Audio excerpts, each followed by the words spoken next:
The door of my cell opened before dawn, and I knew something was wrong, because no one ever came for me at that hour.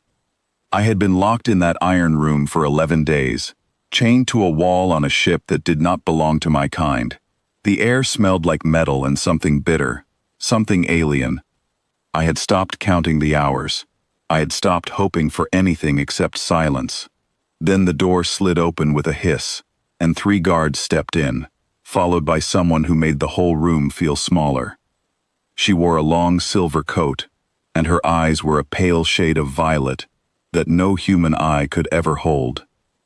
She looked at me the way someone studies a locked box, trying to guess what is inside without opening it.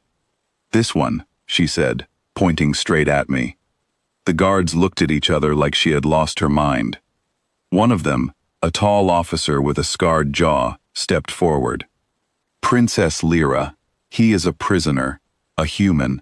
He is not trained. He is not one of us." "That is exactly why I want him," she said. I did not know it yet, but that single sentence would decide whether I lived or died before the sun rose again. They dragged me out of the cell and cleaned me up just enough to stand in front of her without looking like something they had thrown away. My hands were still marked from the chains. My clothes were torn, but my mind was sharp, because on Earth, we learn to survive, even when everything is stacked against us. "You do not know me," she said, once we were alone in a quiet hallway. "But I know enough about you. You survived a crash that killed everyone else on your ship. You survived 11 days in a cell built to break stronger men than you. I need someone who does not belong to any of the houses plotting against me. I need someone with nothing to gain by seeing me dead. And if I say no?" "You will not," she said simply, "because the alternative is walking back into that cell, and we both know what waits for you there." She was right, and I hated that she was right. By the time the sun set that night, I was standing outside her private chamber, wearing a guard's uniform that did not quite fit, carrying a weapon I barely understood, with a strange metal band locked around my wrist that would stop my heart if I tried to harm her. It was not trust. It was a leash. But it was also a chance, and chances were something I had almost forgotten existed. The palace, if you could call it that, was built into the side of a massive ship that never landed. Long silver hallways stretched in every direction, lit by soft blue light that never seemed to flicker. Servants and nobles passed me with looks of disgust or curiosity, sometimes both. None of them believed I would last the night. I could see it in the way they whispered behind their hands. "A human, guarding the princess," one noble muttered as he passed. "The court has truly lost its mind." I said nothing. I had learned a long time ago that silence unsettles people more than anger ever could. Around midnight, the halls grew quiet. The princess had gone into her chamber, and I stood outside the door like a statue, listening to every sound the ship made. The hum of distant engines, the soft click of vents opening and closing, the occasional footstep of a servant walking somewhere they should not be. Then I heard it, a sound too quiet to be normal, a breath held too carefully. I turned just as a shadow dropped from the ceiling vent behind me, moving fast, aiming for my neck with something sharp and silent. My body reacted before my mind caught up. Years of training from a life that had nothing to do with palaces or princesses. I stepped aside, caught the attacker's arm, and used their own momentum to slam them against the wall. They were fast, faster than any human, built for stealth and precision, but precision only works when your opponent moves the way you expect. I did not move the way they expected. I fought like someone who had nothing left to lose, and within moments, the attacker was on the ground, unconscious, disarmed, their weapons skidding across the floor. I stood there breathing hard, staring down at the first person who had come to kill the princess that night. My hands were shaking, not from fear, but from the strange clarity that comes after danger passes. I dragged the assassin into a nearby storage room, sealed the door, and returned to my post as if nothing had happened. The night was far from over. An hour later, I noticed something wrong with the lighting near the east corridor. It flickered once, then steadied, a small detail most people would never notice. But I had spent 11 days memorizing every sound and shadow in that cell, and my mind had learned to catch details that did not belong. I moved toward the corridor quietly, keeping close to the wall. A second figure was crouched near an access panel, disabling a security sensor with practiced hands. This one was different from the first, more careful, more patient, wearing armor that blended almost perfectly with the metal walls around it. I did not rush this time. I waited until they finished with the panel and turned to leave, then stepped out from the shadows and blocked their path. "Wrong hallway," I said. They lunged instantly, a blade extending from their wrist with a soft click. I twisted away just in time, feeling the blade graze past my shoulder.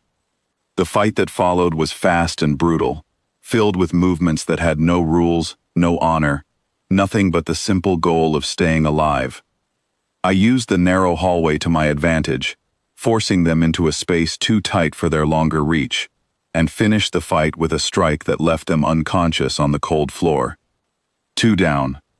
By now, sweat mixed with the faint traces of blood on my sleeve, but I felt something strange rising inside me, something that had been missing since the crash. Purpose.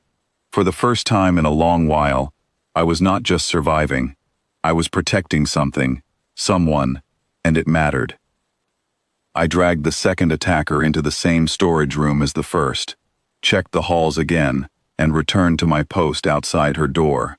My arms ached. My mind raced, but I stayed. It was near the final hour before dawn when the third attempt came, and this one was different from the others. The princess's door opened slightly, and for a moment, I thought she had heard the commotion and stepped out to check on me. But the figure that emerged from the shadows near her window was not her. It was someone wearing the uniform of her own personal guard, someone who had access no outsider could ever have. "You should not have survived the night," the guard said quietly, stepping into the dim light. His voice was calm, almost respectful, but his eyes held something cold and final. The others were meant to finish this quickly. I was the plan in case they failed. "Guess you're the backup plan that also fails," I said. He did not smile. He simply moved, faster than the two before him, striking with a precision that told me he had trained his whole life for exactly this moment. I blocked his first strike, but the force of it sent pain through my arm. He fought like someone who had studied every weakness a body could have, and for a moment, I felt the weight of exhaustion pulling at my limbs. Then I remembered why I was standing there. I was not fighting for a reward, or for freedom, or even for myself anymore. I was fighting because somewhere behind that door was a young woman who had looked at a broken human prisoner and chosen to trust him when no one else would. That thought gave me something the guard did not expect.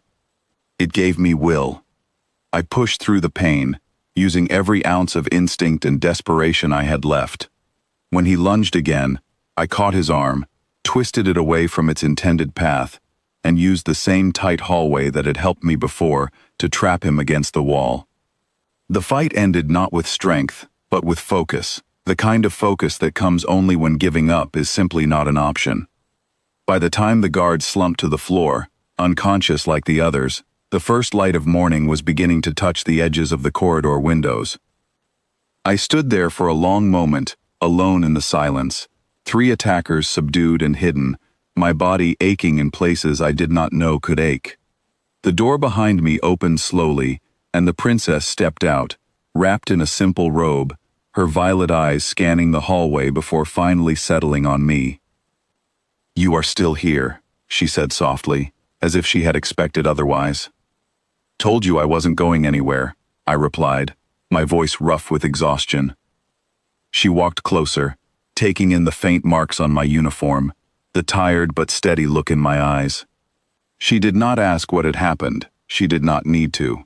The silence of the palace that morning told its own story, and by the time the guards arrived to begin their usual rounds, they found 3 of their own, locked away, defeated, and a princess standing very much alive beside the human prisoner she had chosen only one day before. The tall officer with the scarred jaw stared at the scene, his mouth slightly open, unable to find words. Other guards whispered among themselves, their earlier mockery replaced with something closer to disbelief. How, the officer finally managed, did one unarmed human survive 3 trained assassins in a single night? The princess turned to him, calm and steady, her voice carrying through the quiet hallway. "He was never unarmed," she said. "He simply carries a different kind of weapon than the ones you understand." She looked at me then, and for the first time since I had been dragged out of that cell, I saw something in her eyes that was not fear or doubt, but genuine trust. "From this day forward," she said to the gathered guards, "he is not a prisoner. He is my guard, chosen by me, and answerable to no one else in this palace." No one argued, no one dared. As the morning light spread fully across the silver halls, I stood beside the princess, no longer chained, no longer caged, no longer just a prisoner waiting to be forgotten. I had walked into that palace as something less than nothing in the eyes of an empire that saw humans as weak. By morning, 3 assassins were gone, and every single person in that hallway understood, in a way words could never fully explain, that they had underestimated exactly the wrong kind of guard.